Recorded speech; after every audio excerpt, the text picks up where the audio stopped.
પર બેઠા બેઠા મોરે મોરાની ખાલી વાતું થાય, બાકી હકીકતમાં આવો ને તો મૂતરી જવાય, કેટલાય મૂતરી રહ્યા. અને એક બીજી વાત કે કલાકારનું, લોક સાહિત્યનું કારનું કામ છે લોકો સુધી લુપ્ત થઈ ગયેલી સંસ્કૃતિને ફરી પાછી ઉજાગર કરવાનું, લુપ્ત થઈ ગયેલો ઇતિહાસને ફરી પાછા ઉજાગર કરવાનો અને લોકોને સાચું સાહિત્ય પીરસવાનો.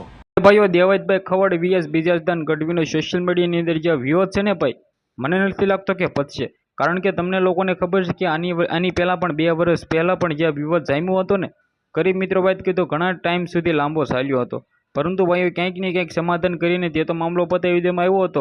પરંતુ ભાઈઓ ક્યાંક ને ક્યાંક અત્યારે 2025માં જે ઉછળ્યો છે ને, ત્યારબાદ અત્યારે સોશિયલ મીડિયાની અંદર ભાઈ આટલો બધો ગંભીર થઈ ગયો છે, એટલા બધા વિડીયો વાયરલ થઈ રહ્યા છે. હવે સૌથી પહેલાં તો આપણી ચેનલની અંદર તમે પહેલી વાર આવ્યા હોય તો સબસ્ક્રાઈબ કરવાનું ભૂલવું નથી. અને મિત્રો ખાસ નોંધ, આપણે આ વિવાદને વધારવા માંગતા નથી. આપણે આ મિત્રો દિલથી એમ કહીએ છીએ કે આ વિવાદ જલ્દીથી પતી જાય ને આની અંદર ભાઈઓ ગુજરાતના 2 સાહિત્ય કલાકારો મિત્રો, લોકપ્રિય કલાકાર એવા જે રીતે મિત્રો વાત કીધું ગુજરાતની અંદર બૂમ પડાવનાર દેવતભાઈ ખવડ અને બીજાસદાન ગઢવી આમ સામે છે. તો તમે સૌથી પહેલાં તો કોણ હાસું કોણ ખોટું એ તમારી રાય જે પણ હોય કમેન્ટ સેક્શનમાં બતાવવાની છે.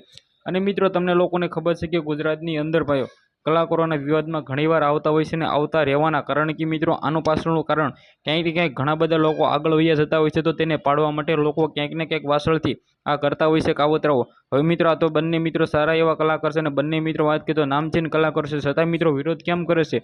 જે આ મિત્રો વાત કીધો ઘણા બધા લોકો એમ પણ કહે છે કે સ્ટેજમાં મિત્રો આવું ન બોલવું જોઈએ, ખદડાઓ ખવરિયાઓ આવું સ્ટેજમાં ન બોલવું જોઈએ.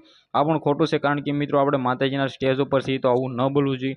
બાકી આ વિડીયોને શેર કરીને તમે કોને સપોર્ટ કરો છો એ પણ તમારી રાય જે પણ હોય કમેન્ટ સેક્શનમાં બતાવી દેજો. કારણ કે મિત્રો ગુજરાતની અંદર જે રીતે સોશિયલ મીડિયાની અંદર આ વિવાદ દિલથી ભાઈ ખૂબ જ એટલે ખૂબ જ ઘણા બધા લોકો ફેલાવી રહ્યા છે, એવું ન કરવું જોઈએ. બાકી વિડીયોને શેર કરી સબસ્ક્રાઈબ કરવાનું ભૂલવાનું નથી. આજના વિડીયોમાંથી આટલી જ માહિતી, આપણે એક નવા વિડીયોમાં મળીએ.